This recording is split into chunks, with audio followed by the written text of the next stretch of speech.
Hello and welcome to the second in the GRN podcast series. For members who attended and those who couldn't make it, we've recorded Tim Skeet and his excellent presentation advocating the benefits of hiring non-STEM graduates. Entitled Brains for Brexit. Please listen on and hopefully you'll learn something new.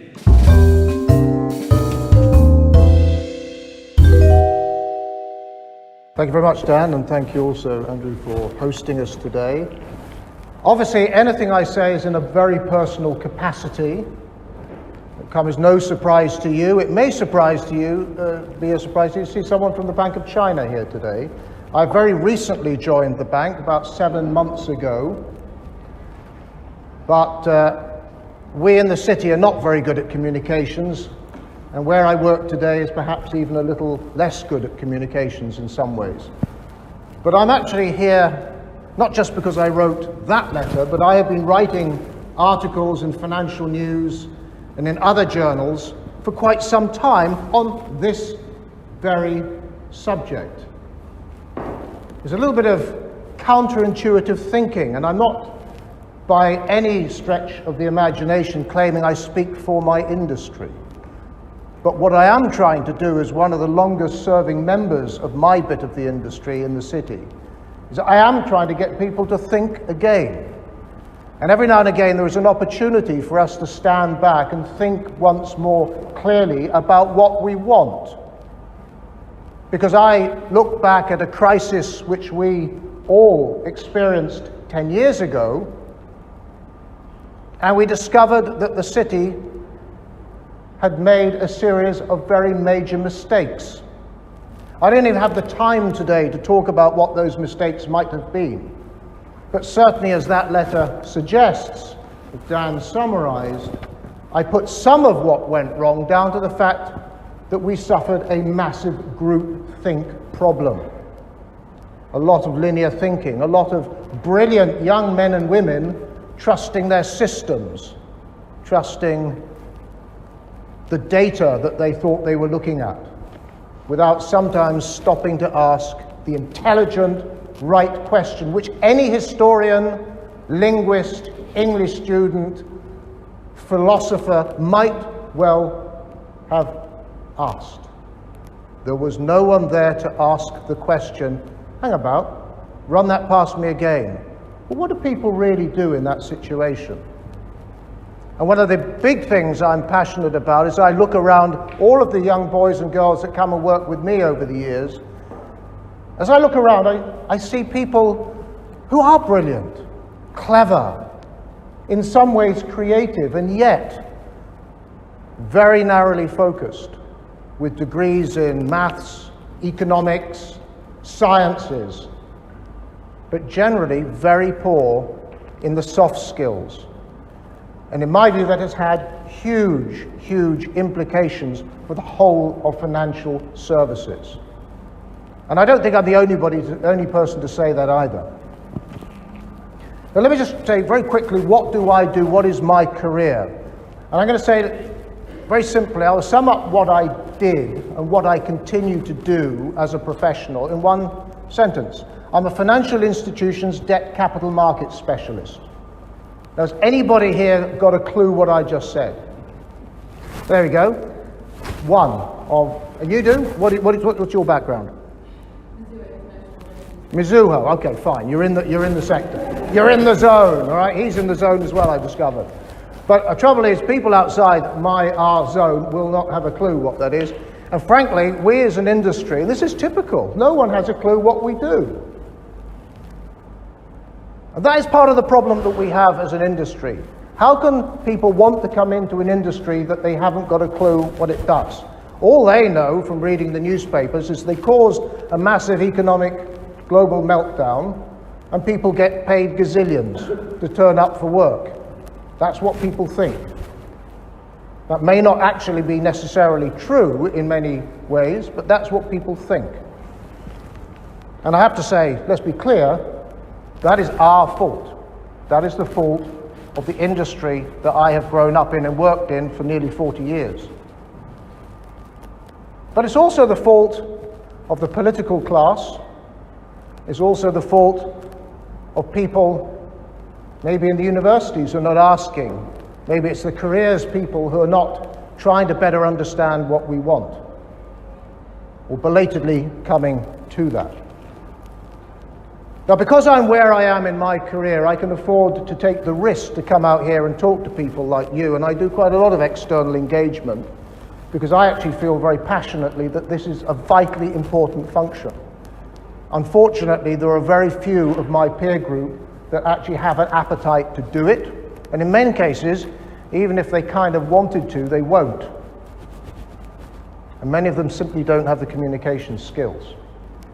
Actually, one of the reasons that communication skills are a problem is that there are many very senior people in my industry for whom English is not their first language.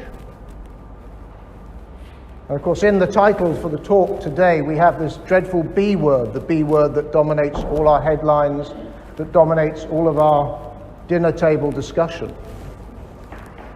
In fact, you look at the statistics, and it's difficult to get precise statistics, but at least a fifth of staff in the city are EU citizens. Anecdotally, from where I've worked, and I was at the Royal Bank of Scotland for 5 years before this, I worked for Merrill Lynch for about 5 years before that. Anecdotally, I would have said it's an even higher number. And if you look at total numbers of non-EU citizens working around me, I was in the position of being something of an ethnic minority. And I'm even a Londoner, so this is my hometown. I was born literally just down the road from here. Personally, as a Londoner, I've loved it. And by the way, my background academically was as a modern linguist. I studied German history, literature, philosophy and thought, and a bit of French. Brexit for me is an anathema. It's all about this little thing, isn't it? All about this. Now, I'm lucky because I can now apply for a French passport. It's not going to affect me. I'm going to become a Frenchman. That's my exit strategy, my Brexit strategy. Both my girls, by the way, have German boyfriends. Interesting. They have French nationality and they're going to have German boyfriends. Very interesting setup. So we're not the people that are going to be impacted necessarily by Brexit. But a lot of the students that we represent, and many of the Europeans that we have working, and non-British people that we have working amongst us, will be impacted in ways that we simply don't understand. And that is deeply troubling and deeply worrying, because I have to say that one of the glorious things, one of the fantastic things about working in the city in my industry has been the immense diversity of cultural experience. And that is one of the strengths of London. It is more diverse than any other city in the world. And God knows I've traveled to enough big cities. As a banker, I've been all over everywhere. And I can tell you one of the fascinating things about where I work today is the lack of diversity and the challenge that that represents. It's a fascinating, fascinating time for us all to be doing what we're doing, and me in particular, with my point in my career. One of the things I do is I get out and I do talk to a lot of students. So I think one of the things I can tell you honestly, I've been involved in the milk rounds, the graduate recruitment process, the whole assessment centre thing. RBS used to have a ferocious obstacles course style, whole day long torture session for the poor youngsters that used to come in, where we used to grill them and fry them and bake them and goodness knows what else. Horrendous. I did all of that. I'm involved, in fact, in the inductions, even in my current job. I'm trying to help people as they come into and adjust to a new culture, a new environment. I do a lot of training as well, trying to explain in words that everyone can understand what it is we do. What is a debt capital markets financial institution specialist when he or she is at home?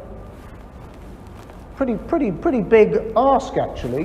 One of the questions I ask my students, that I was saying earlier, when I go and lecture, I'm a visiting fellow at Reading University, Henley Business School. I also lecture at Birmingham Business School. A question I always ask the students, there's always one that wants to be a derivatives trader. And I asked that person, wherever they are from, I want you to go and talk to your grandma and explain what derivatives trading is all about. And if you fail, you fail. Because a grandmother is generally the most intelligent, clever person in a family, even if they haven't had much of an education. They will understand if you make it understandable. Make the effort and try. There is nothing in financial services that cannot be properly made clear in basic plain English, or whatever your native tongue might be, which is often Chinese or Hindi or some other language, given the mix of the students I often address. Let me just talk about Brexit quickly. I mean, look, I don't know who here, but I daren't ask the question these days, who is for Brexit? Because increasingly I ask that question and no hands go up, but there's often in circles, unexpectedly, there is a hand that goes up. And I always say, look, I show respect for that. But just for the record, though I may be a banker and we're not very popular as bankers, somewhere near parking attendants and traffic wardens and estate agents, maybe even below them. But nevertheless, I was very involved in the campaign. I was a spokesman for Stronger In. And then I took to the stage for a while, before I joined my current employer, to campaign against Brexit and for a second referendum. So that's where I come from. I cannot tell you today any more than anybody else what's really going to happen. We don't know. I wish Dominic Grieve well with his attempts to divert the current direction of travel of the government. But we have a political class that has let us down in so very many ways. And they've let down the educational system also in so many ways. And we as practical people, you recruiters, we in industry, we have to be clear about what we want, and we have to find our own way through this mess. I can see no opportunity or good opportunity for Brexit, but if it happens, and God knows I hope it does not, but if it does happen, it does throw open again the question around who we're recruiting and how. Because when I joined the industry back in September of 1981, that's when I came out of university, freshly minted student, German industry and language and culture and everything spinning in my head. I looked around and I found an immense diversity of students with me. People with all sorts of backgrounds, academic backgrounds. But what then happened over the next sort of 20, 30 years is we lost them, because all of a sudden the Americans came in and said, we're going to recruit internationally the best from all the top schools around the world. And they did. And here are our criteria. We want people who are going to be numerate, clever, bright, top scoring. But of course what we lost were a lot of the other skills that we heard about, the communications, the empathy. And one of the things we've also forgotten is, in our industry, is how to manage people. With all these brilliant young people coming in with their numeracy skills, they don't have, in many cases, and I can vouch for this, they're not good with people. Even the people like me, my job was client-facing all my life, and I find myself teaching people how to deal with people because they don't have those skills. And that's one of the things that troubles me deeply, and why I have been on a bit of a one-man mission crusade to say to HR people, to say to the industry, look, let's rebalance. Let's look again at what our selection criteria are. Let us think very carefully about what we really need. I look at industry. This appeared in Financial News just recently. It's a very typical headline. And what does it say? Investment banks just to hire maths whizzes and quant experts. In fact, we've been doing this. This is exactly what we've been doing for 30 years. And there lies part of the problem, in my view, in our industry. Let me just come back to this Brexit point again. And of course, my wife is French. She is a derivatives specialist. She's highly numerate. If you asked her to come and do this, she would die. It's not what she does, not what she likes doing. So I looked around the city. Many of the people in derivatives and highly numerate functions are French. Any French people here today? No French people. But their educational system does mean that maths is a vital component of learning. I would have been hopeless if I had grown up as a Frenchman. At my age now, it's safe to become a Frenchman, I think. Should I put on my yellow jacket and go and lob a brick at somebody? Just as an aside, by the way, we mobilised about 750,000 people to protest against Brexit on the streets of London, and there wasn't a single arrest or act of violence, not one. The French want to put up diesel tax, and the entire country comes to a halt with acts of violence. Extraordinary, isn't it? What does that tell you? Maybe not all is not actually lost for the British people and the culture that we represent after all. But we are also, beyond this concern, we've got to do something about it. At the end of the day, we can't just say this is terrible, it's awful, it's a mess, we may or may not be able to revive. If Brexit goes through, we then do have an issue. It is an issue that does revolve around this thing here, because in various ways we will not be recruiting people from the European Union or elsewhere. We have no idea. One of the concerns the city generally has. We will not know whether we will be able to bring in people. So, what does that mean? We can look again at what we've got. And when we look at what we've got is not bad. But we will need to rejig the assessment criteria. We will need to look again at what we actually want. So, in a sense, what I'm saying to everybody is, now, look, stop. This is a good moment, regardless of what happens with Brexit, to stop and ask ourselves, what do we really want? And to this point here, those soft skills, those communication skills, are definitely part of what we need and what we want. And by the way, they help in other ways, because the minute you start opening the doors to humanities graduates, all of a sudden you get a lot more women. But I used to go to all of these milk rounds as Merrill Lynch or whoever I was representing, and I was always astonished that they were all men, very culturally diverse, but they were all science, economics, business, engineering, technical skills. And I used to ask, where are the humanities graduates? Where are the women? Why are they not coming? And partly that was because we as an industry have never set out our stall in a way that says, we need your skills, we need what you do. My argument is, if you are a good linguist, you will have studied literature, you will have understood the thinking of people and understood and dissected motivation and emotion and context and many other things.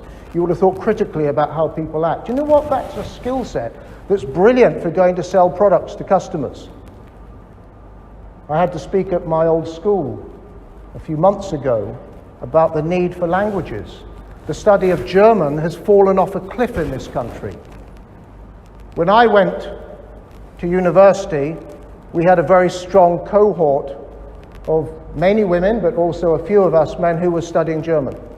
Try and find a German speaker who's a native Brit today, it's extremely challenging.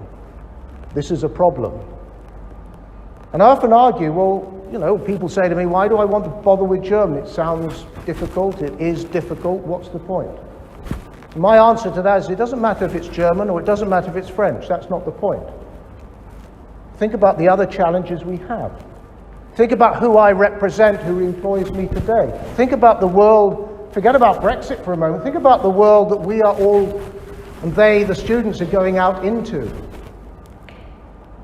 It's a very multicultural world, but when I say multicultural, I mean non-Anglo-Saxon culture. We, as a business, have been an Anglo-Saxon culture, dominated by American business practices and thinking for 30, 40, 50 years.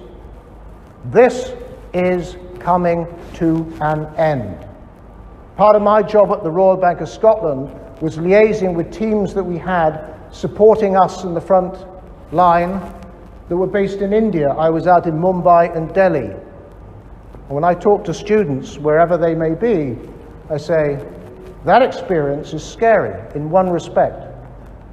When you go into a room full of young graduates in India whose English is perfectly good once you've attuned your ear. And they're brilliant. These are extremely motivated, very clever people. Extremely clever and motivated. And probably more brilliant than the students that we have back here. Mark my words. Mark my words. That is the competition that everyone faces for tomorrow in a global economy, regardless of what happens with Brexit, regardless of whatever some of the politicians here want to do in terms of pulling up the portcullis and deepening the channel and reinstating the barbed wire, whatever it is they want to do. That is the reality. And I haven't even mentioned China. And I look around the office where I work today, 65% Chinese, 35% foreign in the London operation. This is a bank with 350,000 employees, one of the top 30 banks in the world. It is enormous. And again, the young boys and girls that I find I'm working with, my department, we have 5 Western people and 6 Chinese people. These people are brilliant. They're extremely highly educated and clever, speak fluent English. And go back to the Indians I was dealing with. Each one of them will speak 3 languages fluently. English is the educational language. They probably speak Hindi, the lingua franca, and they will speak their own regional language. It's not a dialect, it is a language. India has something like 22 national languages, of which English is one. But that mental dexterity, that ability to operate in different cultures, in different languages, is a gift. It is a talent. And the British people, through their educational system and through our biases, we're now putting all of our graduates at a significant disadvantage in a world which is multilingual and multicultural, even if English is the standard operating language, as increasingly it is. It is no longer our English. It is no longer the language that we think we speak. And of course, in a few years' time, maybe, who knows, 25, 30 years, the economic weight of the world will have shifted. Some estimates suggest that 50% of world GDP, half of it will be split between China and India. The United States will be 3rd place. The entirety of the European Union, somewhere behind that again. Just stop and think about that. That is a real challenge. And again, coming with that is this question of what is the business culture which we all need to solve for. These are fairly profound thoughts. In the city, historically, we've been brilliant at actually figuring out where the culture is going and determining what that culture is. Yes, based on Anglo-Saxon American business thinking, but we've exported it all over the world. We've actually had people adopt it. In the work that I've done with regulators worldwide, talking about banking regulations, it's amazing how successful we have been standardizing and getting agreement right the way across the globe, from the Far East to the United States, through all parts of Europe, because we all speak a similar language and have similar understanding for how our industry works. Not something that the politicians recognize or even want to give us credit for, but we have done it. You talk about green finance, a major part of what I have to worry about these days. The green bond principle is another tremendous success that the finance industry has managed to achieve internationally, even though you've got people like Trump and others causing major disruption to the way in which we do business. Nevertheless, the industry has been successful. And we want people coming into our industry who can bring skills that communicate, they're diplomatic, they understand people, they can go out there and adjust to the cultural shifts and the business priorities. And that is something which may be difficult to find. But let me tell you, humanities students are strong in all of these things, and I would love to see more of them. And we talked about promotions and management, and let me touch upon that, because I think I represent one of the poorest managed industries in the world. And I don't just mention the crisis and the ongoing problems at banks, which are all too obvious and grab our headlines. But people get promoted for all the wrong reasons. Rainmakers generally are not great managers. They're not good with people. Our industry is not good with people. We waste talent, we destroy talent unnecessarily. And again, I think if more thought went into how we recruit and how we promote subsequently, how we manage people's career progression, which frankly in financial services, in many places we have not. If we can think more about that, then I think the whole industry will have a significantly better result. Now, I could go on and work some of these themes for a much longer period of time, but I know we are limited on the time, and I'm limited on the time. I have to rush back and have some interesting meetings. But of course, the question is, what do we do next? What do we change? How do we change it? And of course, this is very difficult.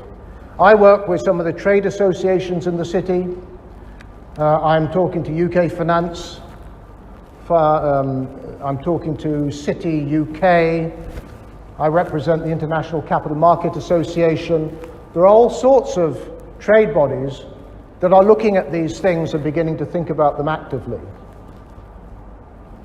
And diversity is something that really is very important, not just academic diversity, not just gender diversity, but I mean, we in the city want diversity because the rest of the world is diverse, and if this economic and cultural pivot is imminent, we need to be ready for it in terms of the kinds of people that we employ. And again, with another one of my hats, last night I was talking to 17 and 18-year-olds from inner city London schools, people who have no understanding of the city. We were at an awards-giving event where we were recognizing youngsters who'd written essays about working in the city. And it was obvious to me reading these essays that they really didn't know what we did, they didn't understand what we do. They kind of saw the city as being right next to their school and yet a million miles away as a world. And these are some of the skills that, well, we need to foster in them, but the understanding of what we do and help them find their way. And I'm delighted to say that we've instigated some work experience sessions for some of the winners of the competition from last night. Tangible things that we as an industry can offer and need to offer far more of. And I'll just finish, I think, by saying a couple of words about that diversity, because I'm going to just quote one line from one of the many essays I read prior to this competition. Again, a sixth former from an inner city London school. And it's really on the theme, it mentions the word Brexit, and it talks about diversity, and it talks about skills. And this young lady said, with Brexit threatening the state of ethnic diversity in the capital, reducing unconscious bias and introducing more diversity schemes has never been more important to us. You know what, I thought that's pretty good from a 17 or 18-year-old from one of these inner city schools. But then again, these are smart, intelligent people with smart, intelligent skill sets. And I see a level of articulacy here that, frankly, I do not see in even seasoned and senior bankers around me day to day. And that tells me I would love these people if we can get them in somehow. That's not down to me, but collectively, all of us in the room, whatever industry we represent, it is down to us. And we should definitely be looking again to see, why are we hiring, what are we hiring, and what messages are we sending out to the students? Why are they not applying? What is it they understand that we do? And how do we get them to turn up to the milk round, turn up to the interviews? And how do we make it a little bit easier and more enjoyable and encourage them to come? Because I think that is something we all need to do. I think with that, I'm going to say questions now, and I will not talk any more about Brexit.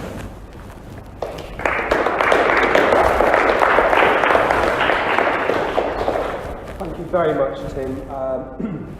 With so much change going on in this country, let alone Europe and the world, I hope Tim has crystallised some of the challenges that we face. If we can be brave enough to change some of our habits, we won't get ahead of this curve. There's a lot to take in, but very, very insightful and inspiring. Thank you very much. I'm sure you'll agree that was an extremely insightful speech by Tim Skeet from Bank of China. Huge thank you to him and also to King's College for kindly hosting our GRN event. Our next event in 2019 is scheduled for March the 7th. If you'd like to come along and join us, please email me, dan@grb.uk.com. See you next time.